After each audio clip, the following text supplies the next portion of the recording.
Hello friends, आपका स्वागत है हमारे यूट्यूब चैनल स्टडी समथिंग पे। जैसा कि दोस्तों मैंने आपको कल यानी पिछले वीडियो में बताया था कि मैं बहुत जल्द बिहार पुलिस के रिगार्डिंग बहुत ही टॉप 100 यानी कि 200 हम क्वेश्चन लाने वाले हैं। और इस वीडियो में हम 150 क्वेश्चंस देखने वाले हैं बिहार पुलिस के लिए। इसके अतिरिक्त हम 50 क्वेश्चन इसी वीडियो का हम पार्ट 2 इसी में एडिट कर देंगे, वह होगा स्पेशली करंट अफेयर्स का। इस पोर्शन को आप जरूर देख करके जाइए। एग्जाम देने से पहले आप इस सारे वीडियो को जरूर देख के जाइएगा।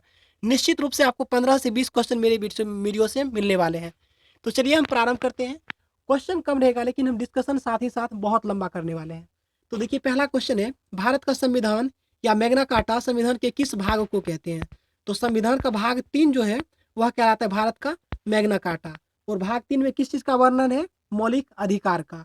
ऑप्शन में दिया हुआ है भाग 1, तो भाग 1 में वर्णन है संघ और राज्य क्षेत्र का। हम सभी ऑप्शन को चेक करेंगे। ऑप्शन 1 क्या कह रहा है कि भाग 1 है। भाग 1 बताता है संघ और राज्य क्षेत्र के बारे में, और इसके बारे में अनुच्छेद 1 से 4 तक वर्णन है। और भाग 2 में क्या वर्णन है? भाग 2 में है नागरिकता। नागरिकता हमारे संविधान के अनुच्छेद 5 से लेकर के अनुच्छेद 11 तक भारत के संविधान में नागरिकता का उल्लेख है। वही भाग 3 अगर विकल्प में दिया हुआ है, जिसे कि संविधान का मैग्ना कार्टा कहा जाता है। ये बहुत ही महत्वपूर्ण क्वेश्चन है, कई बार एग्जाम में पूछा गया है। तो याद रखिए कि भाग 3 को मौलिक अधिकार उसमें वर्णन है अनुच्छेद 12 से 35 तक, और इसी को भारतीय संविधान में मैग्ना कार्टा कहा जाता है। ऑप्शन अगर 4 भी अगर हम देख लेते हैं, ऑप्शन 4 क्या कहता है? ऑप्शन 4 में है राज्य का नीति निर्देशक तत्व। याद रखिएगा कि भाग 4 में है राज्य का नीति निर्देशक तत्व। और भाग 4 का क में देखिए इसमें क्या होता है, 4 का क या फिर आपका 4 का ए दिखाएगा। ये जो है ये संबंधित है मूल कर्तव्य से। 4 का केवल 4 अगर भाग रहे तो मूल कर्तव्य नहीं होकर के मूल नीति निर्देशक तत्व होगा, जो कि 36 से 51 तक है। लेकिन अगर ये पूछा जाए कि मूल कर्तव्य संविधान के किस अनुच्छेद में वर्णित है, तो अनुच्छेद 51 का क और भाग 4 का क। तो मुझे उम्मीद है कि ये सारे क्वेश्चन आपको समझ में आ गए होंगे। अब दूसरा हम क्वेश्चन देखते हैं, राज्यसभा के सदस्य बनने की न्यूनतम आयु क्या है? तो राज्यसभा का कोई व्यक्ति अगर सदस्य बनना चाहता है तो उसकी न्यूनतम आयु होनी चाहिए 30 वर्ष। ऑप्शन में 25 वर्ष भी है। तो अगर कोई व्यक्ति पीएम बनना चाहता है यानी प्रधानमंत्री बनना चाहता है, लोकसभा का सदस्य बनना चाहता है, तो उसकी उम्र होनी चाहिए 25 वर्ष। ऑप्शन में है 35 वर्ष भी, तो हम 35 वर्ष को भी देखते हैं। 35 वर्ष क्या होता है? राष्ट्रपति, उपराष्ट्रपति और सर्वोच्च न्यायालय के मुख्य न्यायाधीश जो होते हैं, और उच्च न्यायालय के भी जो मुख्य न्यायाधीश होते हैं, उनकी आयु 35 वर्ष कम से कम होनी चाहिए, तभी वो अपने पद को धारण कर सकते हैं। ऑप्शन में है कोई सीमा निर्धारित नहीं है, तो ऐसा नहीं है। हाँ, एक सीमा निर्धारित कहाँ नहीं है वो हम बताते हैं। अगर राज्य का राज्यपाल जो होता है, उसे पदच्युति की आयु का कोई वर्णन नहीं है। यह जो है अपने ये मतलब कि ये राज्यपाल के प्रसाद सॉरी, ये राष्ट्रपति के प्रसाद पर्यंत कार्य करता है। मतलब कि राष्ट्रपति जितना दिन के लिए चाहे उसे उतने दिन के लिए मनोनीत कर सकता है। ध्यान रखिए, लेकिन उसका कार्यकाल हमेशा 5 वर्ष का ही होता है, लेकिन रिटायरमेंट की कोई आयु नहीं है। चलिए, मुझे उम्मीद है कि ये वीडियो का डिस्कशन काफ़ी अच्छा लगेगा आप लोगों को और काफ़ी हेल्पफुल रहने वाला है। और दूसरा देख सकते हैं आप, तीसरा प्रश्न है, 1921 का मोपला विद्रोह कहाँ हुआ था? तो मोपला विद्रोह कहाँ हुआ था? केरल में। देखिए, अब हम केरल से कुछ इंपॉर्टेंट प्रश्न निकालते हैं। यहाँ से बहुत ज़्यादा क्वेश्चन आते हैं, हम यहाँ से हर एक क्वेश्चन को देखने का प्रयास करेंगे। केरल देखिए, शिक्षा साक्षरता के दृष्टिकोण से सबसे आगे है, लगभग 94% के आसपास पहुँच गया है। मतलब जो भी रहे, तो केरल का जो है साक्षरता में नंबर 1 स्थान है। दूसरी अगर बात करें तो लिंगानुपात, लिंगानुपात सबसे अधिक है अभी केरल में। कितना है? 1084। लिंगानुपात का मतलब हुआ कि प्रत्येक 1000 पुरुष पर महिलाओं की संख्या कितनी है। तो केरल में जो महिलाओं की संख्या है 1084 महिलाएं हैं प्रति 1000 पुरुष पे। अगर पूछा जाए कि सबसे कम कहाँ है, तो हरियाणा में। हरियाणा में देखिए नया मतलब कुछ डाटा में 779 है, तो यही डाटा के लगभग आसपास है। तो इसमें से देखिए क्वेश्चन इतना ही आपको याद रखना है कि हाँ, मोपला विद्रोह हुआ था केरल में। और केरल में क्या होता है, साक्षरता प्रतिशत से यहाँ सबसे आगे है। और यहाँ का जो साक्षरता प्रतिशत भी यहाँ सबसे आगे है। और जान लीजिए कि रबर में सबसे प्रथम स्थान पे है। यहाँ तक कि गरम मसाला में भी यह पहले स्थान पे है। यहाँ तक कि इलायची जो होता है वह भी सबसे ज़्यादा केरल में ही होता है। ऑप्शन में है पश्चिम बंगाल, तो हम पश्चिम बंगाल को भी देखते हैं। पश्चिम बंगाल में क्या होता है, जूट उत्पादन और चावल उत्पादन में प्रथम स्थान है पश्चिम बंगाल का। और पश्चिम बंगाल से क्या किस्म भी क्वेश्चन आ सकता है, बस फिलहाल इतना ही याद रखिए। और कश्मीर में है तो आपको पता होगा कि धारा 370 का जो संबंध था वो कश्मीर से है, जो कि हाल ही में खत्म कर दिया गया। तो याद रखिएगा कश्मीर का धारा 370 के संबंध है। और कश्मीर का जो है आरबीआई जो है, आरबीआई का क्षेत्र कश्मीर में नहीं पड़ता है। मतलब कि रिजर्व बैंक ऑफ इंडिया जो है, RBI reserve bank of India, यह अपना कार्य संचालन कश्मीर का नहीं कर सकता। और ऑप्शन में असम है, तो असम को याद रखिए, असम में चाय उत्पादन सबसे अधिक होता है। तो मुझे उम्मीद है कि आपको बहुत अच्छा प्रश्न लगा होगा। एक प्रश्न के साथ हम 5-10 क्वेश्चन को निकालने का प्रयास करते हैं। दूसरा है लक्षद्वीप प्रायद्वीप कहाँ है? तो लक्षद्वीप प्रायद्वीप कहाँ है? ये देखिए यहाँ पे लक्ष्मी नहीं होकर के लक्षद्वीप होगा। ये कहाँ है? अरब सागर में है। ठीक है। हिंद महासागर देखिए ऑप्शन में है, तो हिंद महासागर क्या है? हिंद महासागर में है सुंडागर्त। याद रखिएगा हिंद महासागर में क्या है? सुंडागर्त है। और प्रशांत महासागर में है मेरियाना ट्रेंच। चलिए हम आगे देखते फिर। भारत के प्रधानमंत्री द्वारा स्वतंत्रता दिवस पर प्रतिवर्ष भारत का राष्ट्रीय ध्वज कहाँ फहराया जाता है? यह फहराया जाता है लाल किला में। ये देखिए क्वेश्चन यहाँ पे हमको लग रहा है बहुत सारे स्टूडेंट को पता नहीं होगा, और जनरली पता नहीं भी होता है। सीधे पता चलता है कि सबको पता है लाल किला होता है, लेकिन दो अंतर है इसमें कि स्वतंत्रता दिवस यानी 15 अगस्त को, 15 अगस्त को जो राष्ट्रीय ध्वज फहराया जाता है वो लाल किला पे फहराया जाता है। लेकिन 26 जनवरी को, जिसे हम गणतंत्र दिवस कहते हैं, वह होता है ये होता है रायसीना रोड। इसको ये याद रखिएगा। अब हम आगे प्रश्न देखते हैं। लोकसभा द्वारा पारित धन विधेयक राज्यसभा में भी पारित मान लिया जाएगा यदि राज्यसभा द्वारा उस पर कोई कार्यवाही नहीं की जाती है। तो कितना दिन तक? तो अगर 14 दिन के भीतर अगर राज्यसभा उसके ऊपर कोई कार्यवाही नहीं देती है तो उसे पारित मान लिया जाता है। और धन विधेयक का जो संबंध है अनुच्छेद 110 का संबंध है, अनुच्छेद 110 का संबंध है धन विधेयक से। अब देखिए क्वेश्चन यहाँ पे है, फ़ारेनहाइट में पानी का क्वथनांक कितना होता है? तो फ़ारेनहाइट में जो पानी का क्वथनांक होता है 212 डिग्री फ़ारेनहाइट होता है। और वही पूछा जाता अगर सेल्सियस में तो 100 डिग्री सेल्सियस होता है। कह रहा है कि एक घोल लाल लिटमस को नीला रंग में परिवर्तित कर देता है, तो इसका पीएच मान क्या होगा? देखिए लाल को नीला कौन करता है? यहाँ क्षार करेगा। क्षार का पीएच मान क्या होता है? देखिए इसको हम समझाने का प्रयास करते हैं। ये मान लिया कि ये न्यूट्रल है, यहाँ पे 0 हो गया, इधर 7 से कम हो गया, इधर 7 से अधिक हो गया। जो 7 से अधिक होता है उसको हम क्षार कहते हैं, और जो 7 से कम होता है उसको अम्ल कहा जाता है। तो एक घोल लाल लिटमस को नीला कर देता है, लाल से नीला जो करेगा वो क्षार कहलाता है। तो उसका पीएच मान कितना होना चाहिए? 7 से अधिक होना चाहिए। तो देखिए ऑप्शन में क्या है? ऑप्शन में 10 केवल नजर आ रहा है, तो हम ये देख लेंगे। और अगर पूछा जाता है रक्त का पीएच मान क्या होता है, तो 7.4 होता है हमारे रक्त का पीएच मान। अगर आपसे यह पूछा जाता कि ये तो रक्त का हो गया, अगर आपका अम्ल यानी कि नमक का, सॉरी, अगर नमक का पूछ लिया जाए या पानी का पूछ लिया जाए तो ये आप बताएंगे 7, केवल 7 होता है। न्यूट्रल विलियन जो होता है, मतलब इसका कुछ भी मतलब ना तो अम्ल ना ही क्षार होता है, और उसका पीएच मान होता है केवल 7। हम देखते हैं अब दो न्यूरॉन के बीच के अंतर को क्या कहते हैं। ये देखिए बहुत इंपॉर्टेंट क्वेश्चन है और कई बार एग्जाम में पूछा गया है। दो न्यूरॉन के बीच के अंतर को क्या कहते हैं? उसको सिनेप्स या सिनेप्टिक दरार कहते हैं। न्यूरॉन क्या होता है? तंत्रिका तंत्र की सबसे छोटी इकाई जो होती है न्यूरॉन होती है। देखिए ध्यान से सुन लीजिए इस बात को, तंत्रिका तंत्र की सबसे छोटी इकाई को न्यूरॉन कहते हैं। लेकिन अगर हमारे शरीर की सबसे सूक्ष्म इकाई पूछा जाए तो याद रखिएगा कोशिका है। हम आगे देख लेते हैं फिर क्वेश्चन। क्वेश्चन नंबर 10 है, निम्नलिखित में से कौन सा समुद्री बंदरगाह कच्छ की खाड़ी में स्थित है? तो कौन सा है? तो कांडला है। कांडला क्या है? ये समुद्री बंदरगाह है जो कच्छ की खाड़ी में गिरती है। आपको एक बार बता दें कि लूनी एक नदी भी है जो कि कच्छ के रन में जाकर के गायब हो जाती है। याद रखिएगा कि लूनी एकमात्र ऐसी नदी है जो कच्छ के रन में जाकर के गायब हो जाती है। हम क्वेश्चन देख लेते हैं। 12वीं इंडियन प्रीमियर लीग 2019 में मुंबई टीम के कप्तान कौन थे? तो देखिए क्वेश्चन बहुत ही अच्छा क्वेश्चन है और ये करंट अफेयर्स के श्रेणी में रखा जा सकता है। इसके कौन थे कप्तान?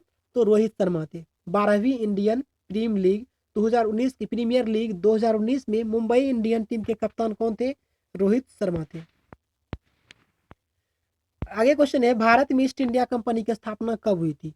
तो देखिए भारत में ईस्ट इंडिया कंपनी की जब स्थापना हुई थी 1600 ईस्वी में, और इस समय भारत का सम्राट कौन था? तो वो थे अकबर। और याद रखिएगा कि भारत में जो ईस्ट इंडिया कंपनी का पहला कारखाना खोला गया था वह 1611 ईस्वी में। 1611 में ईस्ट इंडिया कंपनी का पहला कारखाना खोला गया था। और याद रखिए 1664 ईस्वी में जो ऑप्शन है, तो हम ऑप्शन को भी एक बार चेक करने का प्रयास करते हैं। 1664 में पुर्तगाली ईस्ट इंडिया कंपनी का गठन हुआ था।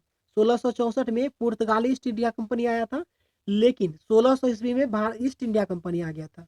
मतलब यहाँ पे हम ईस्ट इंडिया कंपनी 1664 का मतलब हुआ कि यहाँ पे जो गठन हुआ था 1664 में, पुर्तगाली ने पहली फैक्ट्री स्थापित की थी।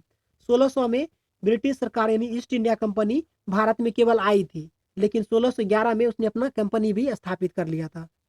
1498 ऑप्शन में है, तो 1498 में क्या हुआ था बताइए। ये क्वेश्चन बहुत ही प्यारा सा क्वेश्चन है, आप बताएंगे। एक समुद्री यात्री थे जो भारत आए थे, उसका है। अगर आप जानते हैं तो कमेंट करके बताइए, तब मुझे पता चलेगा आप लोग पढ़ते हैं, अन्यथा तो समझ ही सकते हैं कि आप लोग क्या कर रहे होंगे। ऐसा नहीं होना चाहिए, ऐसे मैंने मजाक के लिए कह दिया। फिर देखिए क्वेश्चन 13 पढ़ते हैं कि निम्न में से कौन कमल का पर्यायवाची शब्द नहीं है। तो देखिए कमल का पर्यायवाची शब्द कौन सा नहीं है, गिरीश नहीं है। देखिए कमल जो है ना, बहुत सारा इसका पर्यायवाची बन सकता है, जैसे राजीव बनता है, देखिए इसमें नीरज है, सरोज है, अरविंद है, पुंडरीक भी बनता है कमल का पर्यायवाची, पुंडरीक।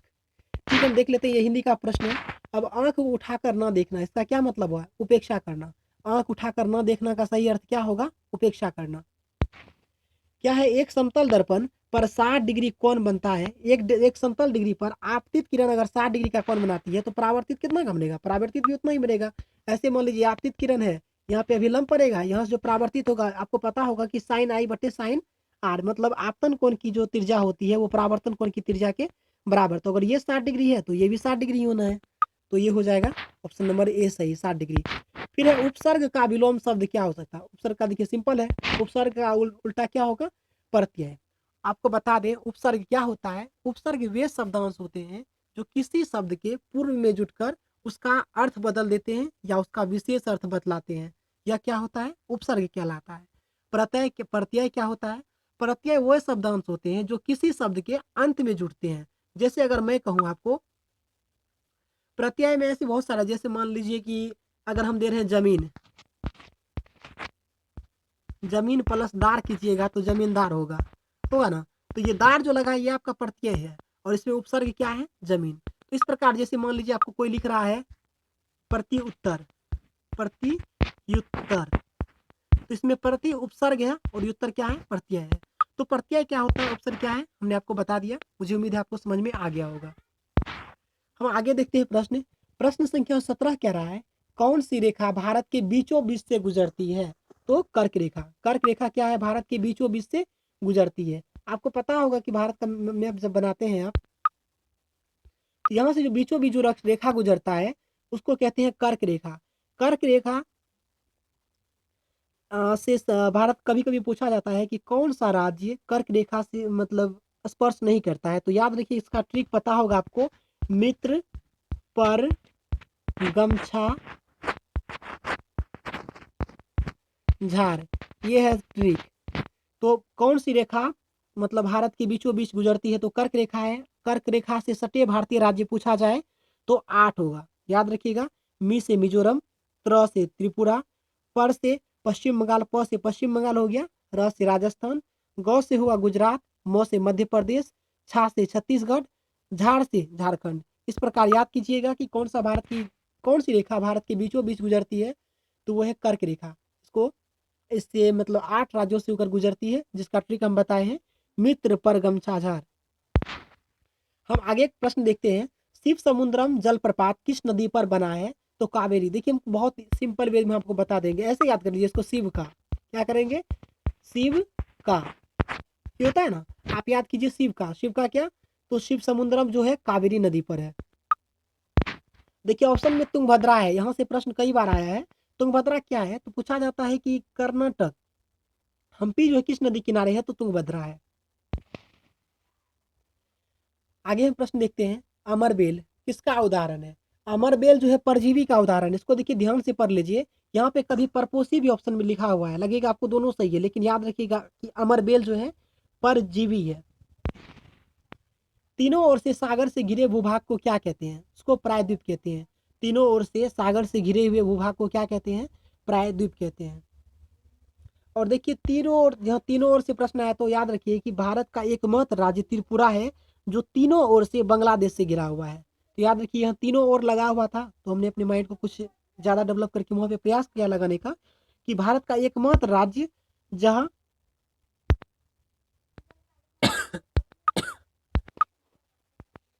तो तो यहाँ तक हो गया। इसके बाद हम क्वेश्चन नंबर 21 देखेंगे। खाद्य पदार्थ में दुर्गंध आने का क्या कारण है? मुख्य रूप कारण वसा और तेल का क्या होता है? तो ऑक्सीकरण होने के कारण खाद्य पदार्थ का दुर्गंध आने का मुख्य कारण होता है। क्वेश्चन नंबर 22 देखते हैं।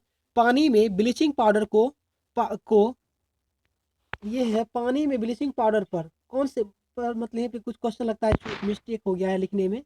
तो मतलब पानी में अगर कह रहा है ब्लीचिंग पाउडर पे कुछ ऐसे दिया जाएगा, इसको क्वेश्चन को छोड़ देते हैं, ये पूरा क्वेश्चन टाइप नहीं हो पाया है। क्वेश्चन नंबर हम देखते हैं 23। संवेग को किसके गुणनफल के रूप में व्यक्त किया जाता है? तो संवेग क्या होता है? द्रव्यमान और वेग का गुणनफल होता है। संवेग बराबर क्या होता है? द्रव्यमान गुना वेग।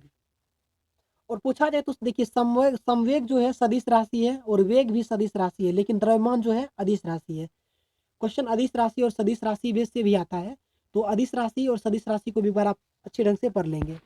अदिश राशि होता है जैसे कार्य, ऊर्जा, समय, दाब, ताप, चाल, द्रव्यमान, आयतन। और विद्युत धारा भी अदिश राशि ही है। अदिश राशि को हम फिर से बता दें, कार्य, ऊर्जा, समय, दाब, ताप, चाल, द्रव्यमान, आयतन और उसके बाद विद्युत धारा, ये सभी अदिश राशि हैं। जबकि सदिश राशि में क्या होगा? वेग होगा, त्वरण होगा, बल होगा, विस्थापन होगा, ये सब सदिश राशि है। आपको पता होगा कि अदिश राशि वे राशियां होती है जिसमें परिमाण केवल रहता है, दिशा नहीं रहती है, उसे अदिश राशि कहते हैं। जबकि दिशा जिसमें कि परिमाण के साथ साथ दिशा भी दिया जाए उसको हम सदिश राशि कहते हैं। क्वेश्चन नंबर 24 देखते हैं। निम्न में से किसके जन्म दिवस पर सुशासन दिवस मनाया जाता है? तो सुशासन दिवस कब मनाया जाता है हम वो भी बताएंगे। अटल बिहारी वाजपेयी के जन्म दिवस पर भारत में सुशासन दिवस मनाया जाता है और सुशासन दिवस 25 दिसंबर को मनाया जाता है। और देखिए यहाँ से हम एक और प्रश्न देखने का प्रयास, बहुत अच्छा प्रश्न यहाँ से बनेगा कि किसके जन्म दिवस पर सुशासन दिवस? तो अटल बिहारी वाजपेयी के जन्म दिवस के अवसर पर सुशासन दिवस मनाया जाता है। सुशासन दिवस कब मनाया जाता है? तो 25 दिसंबर को मनाया जाता है। सरदार वल्लभ भाई पटेल को हम देखते हैं तो इन्हें क्या कहा? मतलब कि इन्हें लौह पुरुष कहा गया है सरदार वल्लभ भाई पटेल को। और 31 अक्टूबर को ही सरदार वल्लभ भाई पटेल की यादगार में राष्ट्रीय एकता दिवस मनाया जाता है। और क्वेश्चन है एपीजे अब्दुल कलाम के बारे में, तो इन्होंने विंग्स ऑफ फायर की रचना की है जो इसकी आत्मकथा थी। और भारत की मिसाइल मैन भी एपीजे अब्दुल कलाम ही कहलाते हैं। और डॉक्टर राजेंद्र प्रसाद है, तो डॉक्टर राजेंद्र प्रसाद भारत के प्रथम राष्ट्रपति थे और जो लगातार 2 बार मतलब 1950 से कितना है इसभी आप याद नहीं है, लेकिन डॉक्टर राजेंद्र प्रसाद लगातार 2 बार राष्ट्रपति पद पर बने रहे थे। और इसका संबंध कहाँ से है? तो बिहार से है। बिहार के किस जिले से? जीरादेई में इसका संबंध है। उसके बाद देखते हैं अटल बिहारी वाजपेयी के बारे में। देखिए नया क्वेश्चन भी है क्योंकि रिसेंटली इसका मतलब 1 साल पहले इनका निधन हुआ है, तो प्रश्न यहाँ से भी आता है कि अटल बिहारी वाजपेयी का जो समाधि स्थल है वह क्या कहलाएगा? तो संभवतः यह पूछा जा सकता है, तो याद रखिएगा इसका समाधि स्थल का नाम है सदैव अटल। कहाँ? सदैव, दई डबल देना है आपको, सदैव अटल। ठीक है, हम उसके बाद नेक्स्ट प्रश्न देखते हैं। निम्नलिखित में से किस जगह को महाराज रणजीत सिंह ने अपनी राजधानी बनाई थी? तो महाराजा रणजीत सिंह ने जो है राजधानी कहाँ बनाई थी? लाहौर में बनाई थी। हम आगे प्रश्न देखते, देखिए यहाँ पे काबुल है, तो काबुल में जो है बाबर का मकबरा है काबुल में। और लाहौर ऑप्शन में है, तो लाहौर किसका है? तो जहांगीर का जो मकबरा है वह भी लाहौर में है। अकबर का कहाँ है? सिकंदरा में है। यहाँ से 4-5 प्रश्न हम देख लिए। उसके बाद देखते हैं निम्नलिखित में से कौन सा देश भारत के साथ सर्वाधिक भूमि सीमा साझा करती है? तो बांग्लादेश भारत के साथ सबसे अधिक भूमि साझा करती है। अब देखिए प्रश्न यहाँ से आता है कि कौन सा राज्य, भारत का कौन सा राज्य बांग्लादेश से नहीं सटता है? तो देखिए इसके लिए हम एक ट्रिक बता रहे हैं, तो आप याद रखिएगा मित्र, असम व बंगाल। देखिए यहाँ पे शॉर्टकट लिख रहे हैं कि उतना बड़ा स्क्रीन नहीं है, बंगाल में है, आप इसको याद कर लेंगे। बंगाल के साथ बांग्लादेश के बाद जब पूछा जाए तो उसका ट्रिक है मित्र, असम व बंगाल में है। मी से मिजोरम, त्र से त्रिपुरा, अ से असम, यह सब जो है उसके साथ सीमा साझा करता है। बंगाल भी करता है, मेघालय भी करता है। तो इसके अतिरिक्त अब जो क्वेश्चन आएगा तो आप उसको छांट लेंगे। क्वेश्चन जनरली यह पूछा जाता है कि इनमें से किस राज्य की सीमा मेघालय यानी कि सॉरी मेघालय ना बांग्लादेश से नहीं लगती है? तो इसका आप ट्रिक पे बैठा देंगे। ट्रिक क्या है? मित्र असम हुआ बंगाल में है। पाकिस्तान के बारे में पूछा है तो पाकिस्तान के बाद में याद रखिएगा, पाकिस्तान भारत के पंजाब, गुजरात,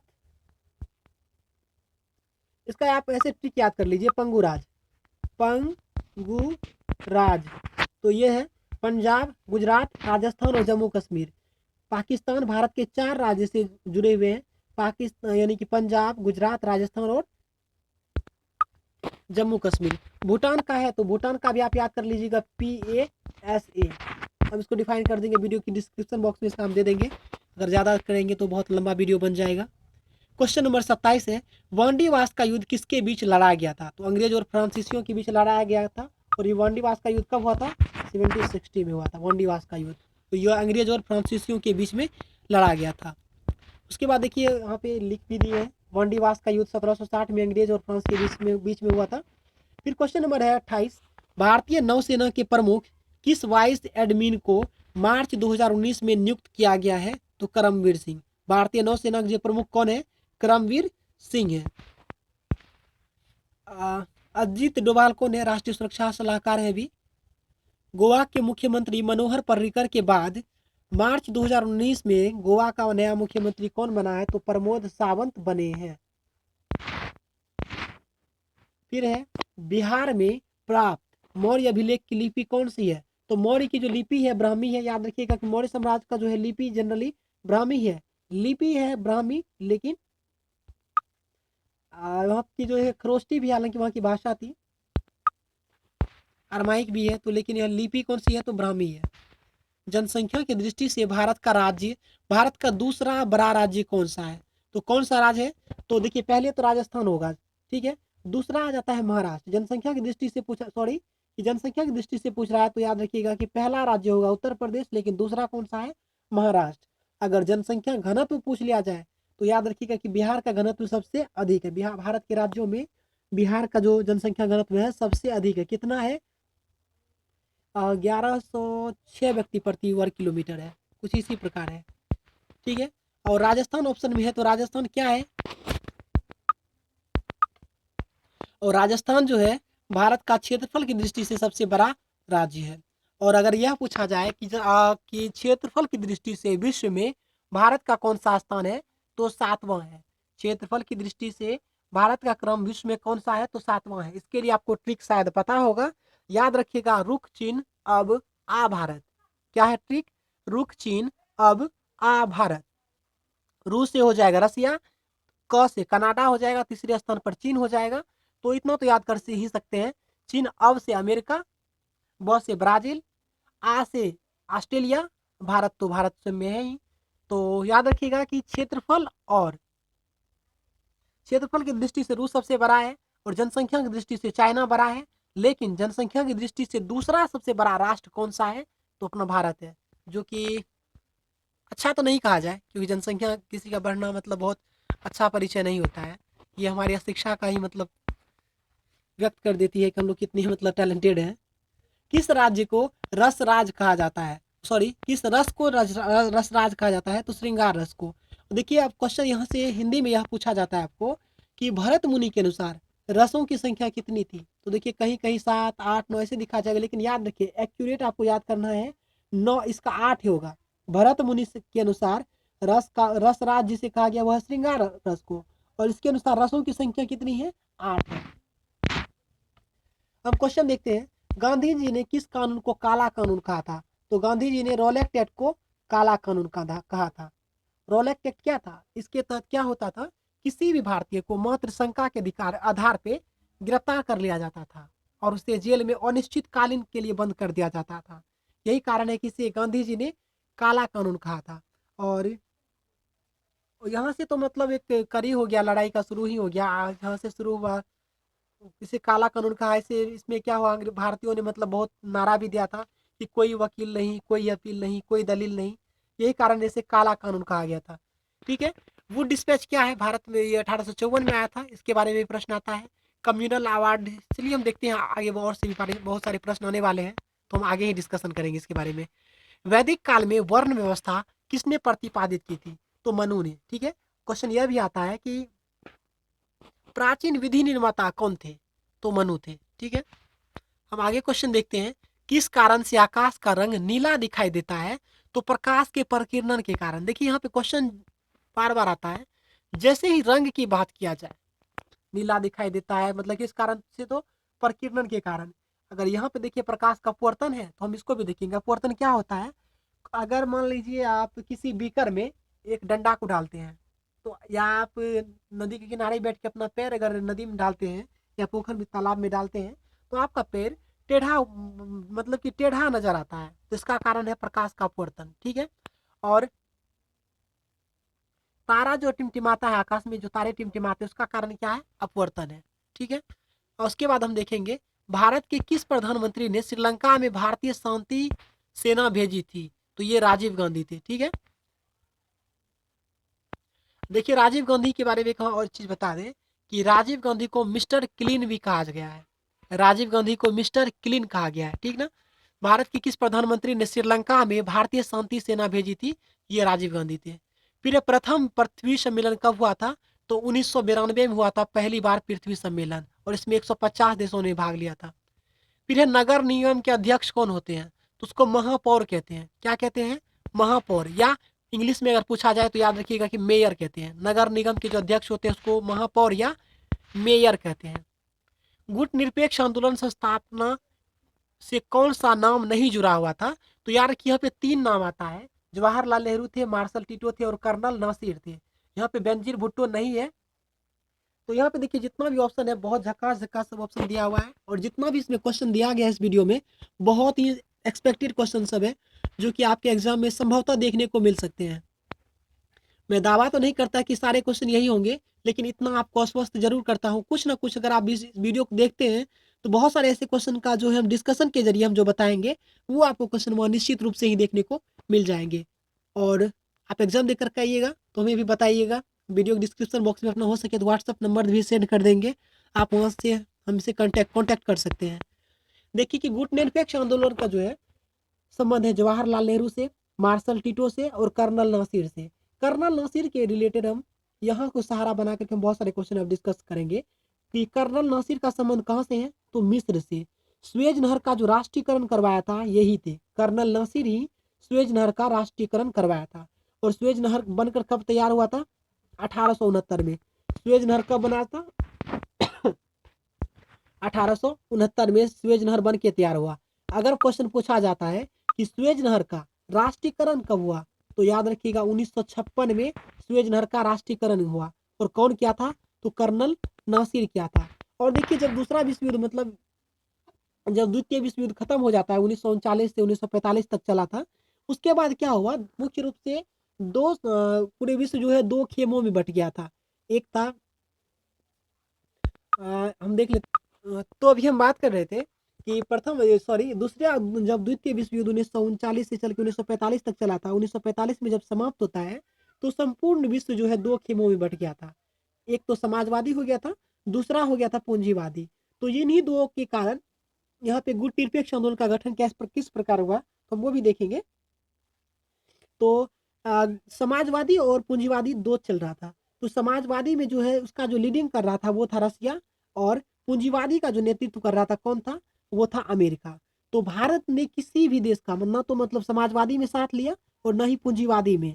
इस प्रकार भारत किसी भी मतलब ना तो समाजवादी ना ही पूंजीवादी किसी गुट में शामिल ना होकर गुट निरपेक्ष राष्ट्र का निर्माण किया। तो इसमें जो है कौन दिया था आइडिया? जवाहरलाल नेहरू। तो याद रखिएगा कि भारत के किस व्यक्ति का संबंध गुट निरपेक्ष आंदोलन के स्थापना से है?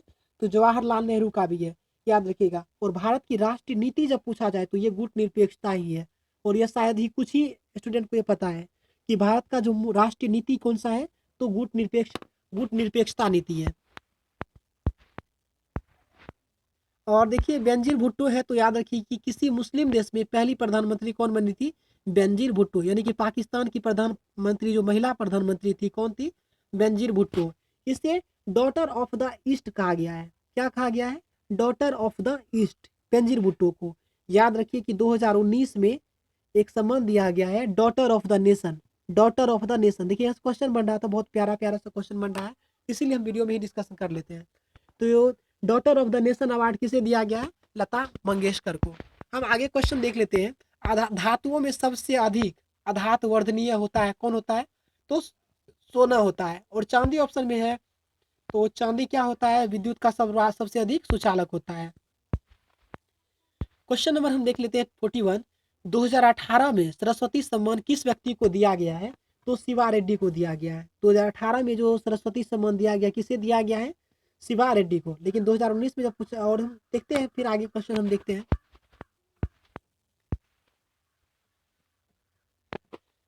सर देखिए यहाँ पे हम सब क्वेश्चन को देख लेते हैं। सरस्वती सम्मान जो 2018 को मिला था वो शिवा रेड्डी को दिया गया था, और यह तेलुगु कवि है। और इसकी रचना क्या है? पक्की कोटगिली टाइट कविता के लिए इन्हें दिया गया था। और सरस्वती सम्मान जो है साहित्य के क्षेत्र में दिया जाता है। और सरस्वती सम्मान के पहले विजेता कौन थे? हरिवंश राय बच्चन। सरस्वती सम्मान के विजेता पहले कौन थे? हरिवंश राय बच्चन। फिर है, भारत ने किस देश को हराकर एशिया कप 2018 का विजेता बना? तो बांग्लादेश को हराया। यहाँ से देखिए दो प्रश्न को देख लीजिएगा कि एशिया कप 2018 का विजेता कौन है? तो भारत है। किसे हराया? बांग्लादेश को हराया। क्वेश्चन हम देखेंगे, गदर पार्टी की स्थापना कहाँ की गई थी? तो सैन फ्रांसिस्को में की गई थी। ठीक है, और यह 1913 में की गई थी। देखिए यहाँ पे देख भी सकते हैं आप, गदर पार्टी की स्थापना अमेरिका के सैन फ्रांसिस्को में 1913 ईस्वी में की गई थी। और इसके अध्यक्ष कौन थे? लाला हरदयाल। मतलब इसके संस्थापक कौन थे? लाला हरदयाल।